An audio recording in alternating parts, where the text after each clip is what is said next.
এখনকার আমাদের যে বাচ্চাগুলো এরা কিন্তু 4 দেয়ালের মধ্যেই বড় হয়। এদের বেড়ে ওঠার জন্য আমাদেরকে অনেক কিছু চিন্তাভাবনা করেই করা উচিত, কারণ ওদেরও একটু বাহিরের এনভায়রনমেন্ট দরকার, পরিবেশের সঙ্গে ওদেরকেও খাপ খাওয়ানো দরকার। তো আহিলকে আমরা কোথায় নিয়ে এসেছি, কি করছি, সবই আজকের ভিডিওতে আপনাদের সাথে শেয়ার করব। আশা করি আপনাদের অনেক বেশি উপকার হবে। তার আগে সবাই বলেন কেমন আছেন। সবাইকে আসসালামু আলাইকুম। যে যেখান থেকে আমার ভিডিওটা দেখছেন না কেন, আমি আশা করি যে সবাই ভালো আছেন, সুস্থ আছেন। আমাদের জন্য অবশ্যই মন থেকে দোয়া করে দেবেন, বিশেষ করে আমার পুচকুটার জন্য আপনাদের অনেক অনেক ভালোবাসা এবং দোয়া অবশ্যই আমি আশা করব।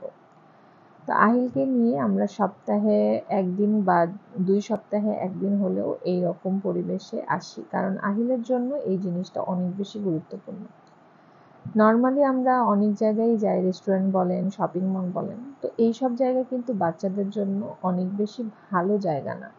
ওদেরকে ওদের মতো জায়গায় নিয়ে গেলে ওদের মানসিক বিকাশটাও হয়, 8-10টা বাচ্চার সাথেও মেশা শেখে, ও দ্রুত অনেক বেশি অ্যাক্টিভ থাকা শিখে যায়।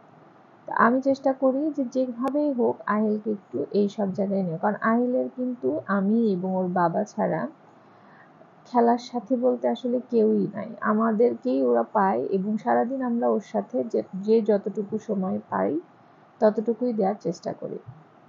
এই জন্যই আমার আসলে এই ধরনের চেষ্টা যে 8-10টা বাচ্চাকে ও দেখবে, ও খেলুক না খেলুক ওর ভালো লাগবে এবং বেবিরা কী করছে সেটা দেখে ও নিজে লার্ন করা শিখবে। তো এই জন্যই কিন্তু আমি এইসব জায়গায় ওকে আনি। এখন আসি, অনেকেই আমাকে এখানকার ছবি দেখে কোয়েশ্চেন করেছিলেন, আমার পেজে আমি ছবি দিয়েছিলাম কিছু, যে আপু জায়গাটা কোথায়। তো এটা হচ্ছে আমাদের 100 ফিট ফুড কোর্ট, শেষ টেবিলের যে ফুড কোর্ট আছে সেখানে। তো এখানে হচ্ছে বাচ্চাদের জন্য খুব সুন্দর করে আলাদা একটা জায়গা করে দিয়েছে, প্লেগ্রাউন্ডের মতো, মানে সব ধরনের সব বয়সী বাচ্চারাই খেলতে পারে। এবং এত ভালো লাগছিল, চারিদিকে এত সুন্দর বাতাস ছিল, কি আর বলবো। সবচেয়ে বেশি ভালো লেগেছে, আমার পুচকুটা অনেক বেশি এনজয় করেছে। বিলিভ মি, আপনাদের বেবিদেরকে এখানে ছেড়ে দিয়ে দেখবেন যেসব বেবিরা আহিলের বয়সী, এত যে মজা পাবে। এবং আহিল বাসায় ও যে হাঁটে, ও কিন্তু সহজে হাঁটতে চায় না, শুধু দাঁড়ায় থাকবে, না হলে হামাগুড়ি দিবে।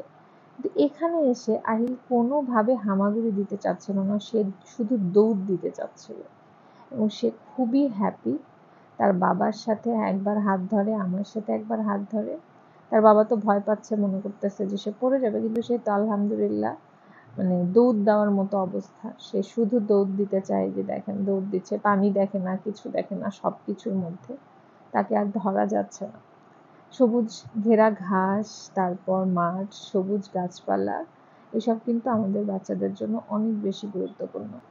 এই জন্যই আমি আপনাদের সাথে এই ভিডিওটা শেয়ার করলাম, কারণ অনেক আপুরাই বলেন না যে আপু কোথায় নিয়ে যাবো এই করে। আর আমি আহিলের সাথে যখন থাকি একদম আমি আহিলের বয়সে হয়ে যাই, কারণ ও যাতে বোঝে যে হ্যাঁ মাম্মাও আমার সাথে খেলা করছে।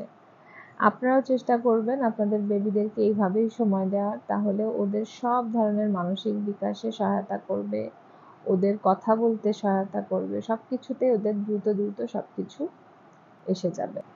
ভালো থাকবেন, আল্লাহ হাফেজ, টেক কেয়ার, আসসালামু আলাইকুম।